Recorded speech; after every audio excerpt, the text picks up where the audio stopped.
Carlos Sánchez Berzaín, por supuesto, es un dignísimo, yo diría que indispensable representante del Inter-American Institute for Democracy, y va a abordar un tema que a mí me parece de un enorme interés, que son las relaciones económicas de Cuba y del denominado socialismo del siglo XXI. Voy a tener que cerrar gracias, buenas tardes. No vamos a describir lo que es Cuba en un auditorio de expertos en temas cubanos, pero tal vez podemos recordar brevemente lo que conocemos por socialismo del siglo XXI. Respecto a Cuba, me voy a limitar a repetir que es la dictadura más antigua de las Américas y ciertamente la más exitosa, por razones que aquí ya se han explicado y en las cuales trataré de profundizar. El socialismo del siglo XXI es un proyecto castrista, es el resultado de ese saber hacer política de la dictadura castrista que se produce en cuanto un muy débil presidente venezolano recién elegido, con poca vocación democrática pero con el suficiente número de votos y respaldo electoral, con mucha debilidad política e institucional, Hugo Chávez, se acerca desde Venezuela al dictador castrista y se juntan el hambre y la gana de comer. Se junta la necesidad de Chávez de permanecer en el poder, de tener un proyecto, de tener solidez, de no caerse en los próximos meses o ser derrocado en los próximos años, como toda la burguesía y sectores políticos de la Venezuela de entonces preveía, y el hambre que estaba sufriendo la dictadura y a la que estaba sometiendo al pueblo cubano en ese periodo especial que se había producido después de la caída del muro de Berlín y de la desaparición de la Unión Soviética, y por lo tanto la desaparición de la gigantesca mamadera con la que se sostenía la economía y el más o menos buen pasar de la dictadura castrista. El momento económico para la dictadura castrista era extremadamente álgido, ustedes lo conocen, 1999, al punto que tanto los luchadores por la libertad y la democracia cubanos anticastristas como los países democráticos de la región y el mundo esperaban que eso suceda por sí solo y que era cuestión de tiempo. Pero llegó Chávez y con Chávez llegó una cantidad de dinero que en los próximos 10 años se mostraría superior por lo menos en 8 veces, como lo estiman los cálculos académicos, de todo el dinero que la Unión Soviética le había dado a la dictadura castrista en las últimas décadas. Si la comparación entre el dinero del Plan Marshall y el dinero desembolsado a la Cuba castrista por la Unión Soviética es gigantesco y de progresión aritmética, la comparación del dinero dado por la Unión Soviética al dado por Chávez de los recursos venezolanos a la dictadura castrista tiene progresión geométrica, porque además se le otorga a ese dinero un sentido político. Lo primero que produce esta unión es la estabilidad del gobierno venezolano, la aparición de un proyecto de naturaleza regional que no es nuevo, en el que simplemente se recrea la idea del foquismo de los años 60 del castrismo, que quería expandir su revolución por América Latina, pero ya no sería un foquismo guerrillero, sino sería un foquismo electoral. Iban a utilizar, como en efecto lo hicieron, los mecanismos de la democracia, el sistema electoral, los votos, la prebenda, la tecnología, el dinero de Chávez para ganar elecciones desestabilizando previamente de manera armada, forzosa, o de otro tipo a los gobiernos democráticos de la región, y además aprovechando el extraordinario momento de crisis económica que se vivía en la América Latina a fines del siglo pasado y principios del año 2000-2001 por la bajísima cotización y el bajísimo precio de los commodities, de los minerales y del petróleo. En ese escenario aparece un proyecto regional y se empiezan a expandir la idea de una nueva forma de democracia en principio, una idea populista, un movimiento bolivariano, un proyecto ALBA, algo que termina concentrándose, tiene todas esas denominaciones, en lo que hoy se viene a llamar el socialismo del siglo XXI, que no es otra cosa que un refrito del proyecto comunista totalitario de la isla, con mucho dinero, con mucha propaganda, con gran habilidad política, porque si bien es cierto que Chávez pone el dinero en esa sociedad, no es menos cierto que Cuba pone el know-how, el saber hacer política, el conocer la región, el saber penetrar gobiernos, el saber desestabilizar gobiernos y el saber disfrazar, como lo ha hecho, de democracia, procedimientos de ruptura de la institucionalidad y del Estado de Derecho para formar dictaduras que ahora gobiernan con apariencia de democracia. No voy a describir el proceso que se da a partir del año 99, 2000, 2001 en adelante, pero les puedo mostrar el resultado que llega a su momento de mayor éxito y mayor auge seguramente cuando Chávez fallece. Y ese momento se da con el control del Ecuador, con Rafael Correa, con el control de Bolivia, con Evo Morales, con el control de Nicaragua a través de Ortega, con la penetración y control y casi subordinación de la Argentina a través de los Kirchner, con los intentos fallidos o a medias en Salvador, Honduras, Guatemala, con la expansión de proyectos económicos como el Petrocaribe, que permite tener los votos necesarios para controlar la Organización de Estados Americanos y hacer del secretario general de esa organización, el vergonzante y vergonzoso Insulza, simplemente un instrumento del manejo dictatorial desde la isla del castrismo. El socialismo del siglo XXI no es otra cosa que el resultado de la genialidad política de una dictadura que se puede ser genial cuando no se tiene principios, cuando no se tiene límites, cuando no se tiene ley, cuando no se tiene a quién rendir cuentas, cuando el crimen no es un límite sino un instrumento más para conseguir los objetivos. Esa genialidad aplicada a la política por una suerte de mecanismos crea lo que hoy día conocemos desde hace rato como el socialismo del siglo XXI, que no son otra cosa que un grupo de países no democráticos,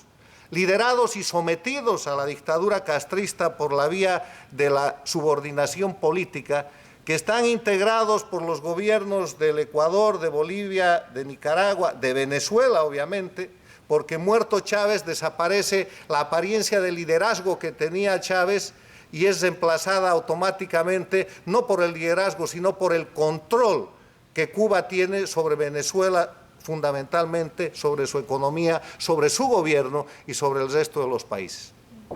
Se podría decir más del socialismo del siglo XXI, pero creo que el resto ustedes lo conocen o se lo imaginan o lo pueden ver en los periódicos. El tema es que la relación económica que a partir de esa creación y dominación política produce la dictadura castrista es muy importante y se ve hoy día en las economías de los países. Si empezamos por Venezuela, que empezó siendo el socio capitalista de este proyecto, vamos a ver que la relación económica con Cuba ha generado el desastre y la crisis de una Venezuela que, como bien ha dicho Beatriz Rangel, espera que después de la crisis en la que de la relación venezolana-cubana, de la relación chavista-castrista, donde Venezuela va a quedar en peor condición que Cuba, esperan los venezolanos optimistas como Beatriz que Venezuela se pueda reconstruir y pueda elaborar un futuro en el que ya no sea productora de una materia prima, sino productora de un valor agregado y productora de capital. Pero en todo caso, la crisis económica de Venezuela se produce por el despilfarro de un dinero que no aprovecha Venezuela, que es aprovechado por la dictadura castrista directamente en el beneficio que obtiene para su situación económica e indirecta y primordialmente en el beneficio político que convierte al castrismo hoy en día y desde hace aproximadamente 5 años en el centro del liderazgo político de América Latina. ¿Quién es el líder político de América Latina? Está en La Habana. Y no reconocer eso es desconocer la realidad objetiva. Y si ese liderazgo político es tal, la consecuencia económica es simplemente la que voy a reflejar a través de unos ejemplos. No tengo que hablar del petróleo que le entrega Venezuela a Cuba y que Cuba, sin necesidad de que llegue a su territorio, reexporta para tener liquidez. no tengo que hablar del Petrocaribe, no tengo que hablar de la creación de la Comunidad de Estados Latinoamericanos y Caribeños, CELAC, que entre otras cosas le permite a la dictadura cubana y al dictador Raúl Castro utilizar oficialmente el rótulo de presidente y presidir esa comunidad y ser instituido como tal en una reunión nada menos que en Santiago de Chile, cuando gobernaba el gobernante de derecha, supuestamente el presidente Piñera. Habilidad política, genialidad en los resultados políticos a partir de la nada y con dinero ajeno. Venezuela a un lado. Veamos lo que pasa simplemente a manera de ejemplo con los otros países, con Ecuador, con Bolivia, Nicaragua. Para eso, utilicemos un indicador que económicamente es muy sencillo y aunque disfrazado, fácil de encontrar, la balanza comercial. La balanza comercial es aquella que muestra la relación económica entre dos estados, entre dos sujetos del derecho internacional en cuanto a lo que se venden y lo que se compran. Para empezar por mi país, Bolivia, Cuba nunca le podía haber vendido nada a Bolivia hasta que llegó Evo Morales al gobierno. Desde entonces, Bolivia tiene una cuenta nacional, oficial, y una cuenta reservada de millones de dólares que entrega mensualmente a la dictadura castrista.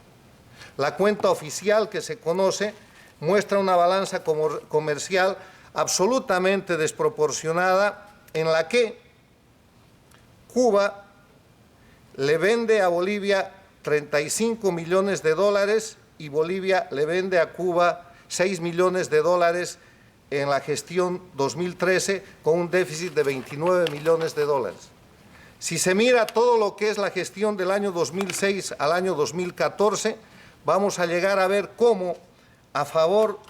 de Cuba, que es la que más le vende a Bolivia, hay una relación del 85% contra el 15%. ¿Y cómo logran esto los cubanos? El régimen castrista le proporciona al régimen de su subordinado Evo Morales en Bolivia servicios, convenios, han firmado tratados internacionales que van desde el hecho de que Cuba ayuda al fortalecimiento del poder legislativo de Bolivia.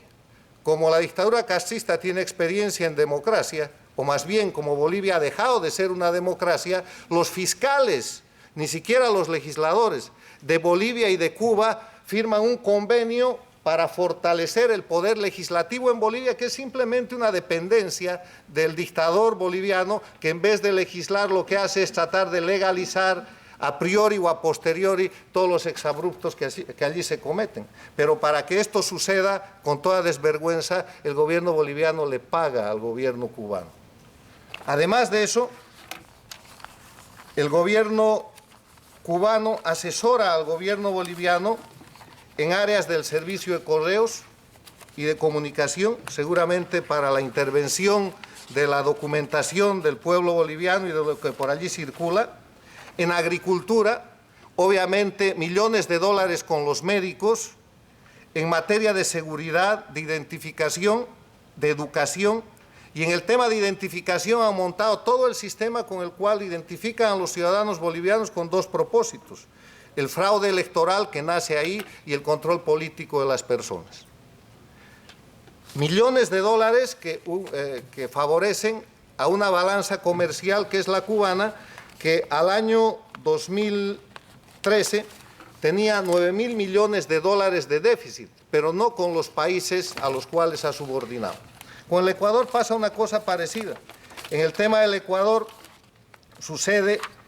que hay un esfuerzo extraordinario del gobierno de Correa por equilibrar esa balanza comercial. No voy a dar más datos, pero ustedes pueden ver en ProEcuador, el Instituto de Promoción y de Exportación e Inversiones del Ecuador, lo que es este desequilibrio en el cual lo que Cuba le provee, además de todo lo que le da al gobierno boliviano, capacidades en temas que no maneja, cuál es la experiencia en agricultura que tiene la dictadura cubana para asesorar al gobierno boliviano, o cuál es la experiencia que tiene, por ejemplo, Cuba para firmar un convenio para el desarrollo de la stevia en Bolivia, que es una azúcar alternativa que se produce con un arbusto de las zonas bolivianas. Mostrado todo esto, simplemente permítanme darles la conclusión de lo que son las relaciones económicas entre Cuba y el socialismo del siglo XXI. En primer lugar, se trata de relaciones de dependencia y de subordinación, impuestas por Cuba hacia países en los cuales ha logrado imponer lo que yo denomino el imperialismo castrista, que es un imperialismo surrealista, porque si vamos nosotros al concepto de imperialismo, que es la extensión del dominio de un país, en este caso Cuba, por medio de la fuerza, de la política o de la economía, en este caso la política, sobre Venezuela, Ecuador, Bolivia, Nicaragua, Argentina e incluso otros países, vamos a ver que hay imperialismo, pero hay surrealismo, porque estamos viendo al país más débil, al país más deficitario, al país menos viable,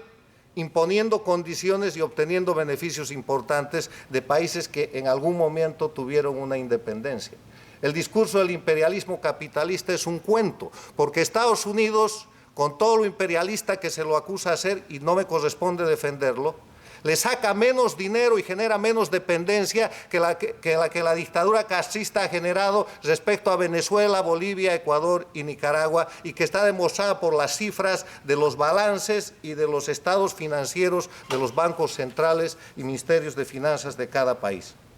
No son relaciones económicas, son relaciones políticas y son sobre todo relaciones entre dictaduras. Esta relación terminará cuando la democracia vuelva a los países que están bajo la dependencia del castrismo, que yo espero suceda antes y al margen del proceso que el gobierno castrista está llevando ahora y que ha denominado normalización. Gracias.